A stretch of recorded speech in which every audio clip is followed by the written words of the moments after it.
여러분 안녕하세요. 생강남 ETF입니다. 모든 분들이 오늘 하루도 본인의 위치에서 최선을 다한 하루를 보내셨을 거라 생각을 하는데요.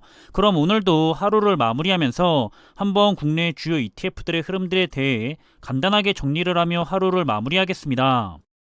일단 현재 미국의 S&P 500 지수와 나스닥 100 지수의 선물 지수들은 크게 내려간 상태에 머물고 있었기 때문에 걱정을 했었는데요. 다행히 다시 올라가면서 상승으로 돌아설 것 같습니다. 따라서 오늘 저녁에 열릴 정규장의 미국의 시장은 좋게 시작이 될 거라 기대를 해볼 수가 있을 것 같고요. 그리고 오늘과 내일의 미국의 장은 장을 마치고 나서 발표가 될 테슬라의 실적에 따라서 시장의 분위기가 결정이 될 것으로 예상이 된다는 점을 참고로 알고 계시면 좋을 것 같습니다. 그럼 국내에 상장된 주요 ETF들의 성과에 대해서 한번 살펴보자면 S&P 500이나 나스닥 100 그리고 미국 테크 탑10 ETF까지 미국의 주요 테마 ETF들은 모두 상승을 했지만 미국 팡플러스 ETF는 하락을 했는데요. 미국장에서 넷플릭스가 실적 발표를 하면서 좋지 못한 악재가 생겼는데 그 이유로 인해서 시간의 장에서 마이너스 25%가 넘게 폭락을 했기 때문에 그 영향으로 인해 마이너스로 내려간 모습입니다. 아무리 대형 기술주 기업이라고 하더라도 실적이나 미래의 가이던스가 좋지 않으면 얼마든지 주가는 크게 폭락을 할 수가 있다는 점을 잘 보여주고 있는 것 같고요. 그리고 반도체 ETF 부분에서는 유일하게 글로벌 반도체 ETF를 대표하고 있는 두 가지 ETF만 상승을 한 모습이고요. 국내 반도체 ETF 둘이나 중국의 차이나 반도체 ETF는 하락을 했습니다. 특히 차이나 반도체 ETF는 상대적으로 더 크게 하락을 했는데요. 이제는 고점에서 마이너스 30%까지 내려간 모습을 확인할 수가 있습니다. 다음 살펴볼 부분은 미래자동차와 관련된 국내 ETF들인데요. 배터리 테마의 ETF들은 국내나 중국이나 글로벌할 것 없이 모두가 하락을 했고요. 반면 자율주행이나 스마트 모빌리티 테마의 ETF들은 모두 상승을 했습니다.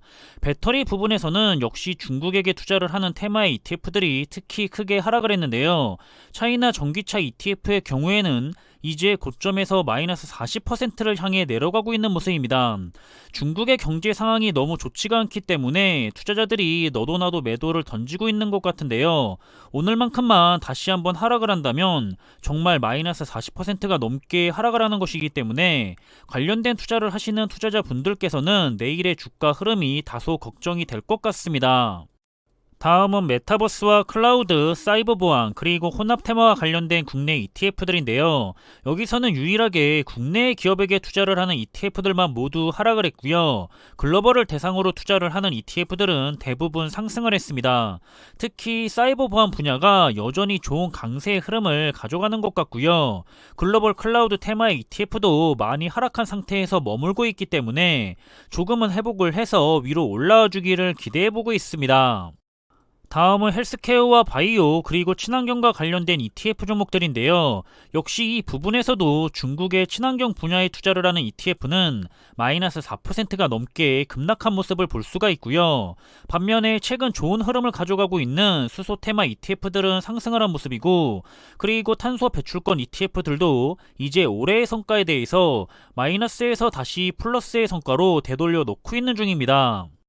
그럼 마지막으로 살펴볼 분야는 여기서도 역시나 유일하게 중국에게 투자를 하는 테마의 ETF들만 하락을 한 안타까운 모습이고요. 중국이 최근에 계속해서 더 크게 하락을 하고 있기 때문에 과연 언제쯤 저점에서 고점으로 올라올 수가 있을지 많은 투자자분들이 고민이 많을 것 같습니다. 그리고 최근에 투자자들에게 매우 인기가 많은 성장하는 배당주 ETF는 지금과 같은 힘든 시기에 계속해서 좋은 흐름을 가져가고 있는 모습이고요. 그럼 이렇게 오늘도 국내에 상장된 주요 ETF들의 흐름을 정리를 했는데요. 자신이 투자 중이거나 관심있게 보고 있는 투자 종목에 대해서 항상 꾸준하게 모니터링을 하면서 좋은 투자를 오래도록 함께 했으면 좋겠습니다. 그리고 우리들은 지금 당장의 주가를 보며 투자를 하는 게 아니라 미래를 보며 투자를 하고 있다고 생각을 하기 때문에 반드시 그런 점을 염두를 하면서 투자를 했으면 좋겠습니다. 그럼 오늘 하루도 저와 함께 끝까지 해주셔서 감사드리고요. 남은 하루의 시간도 편안한 시간으로 잘 마무리하시길 바라겠습니다.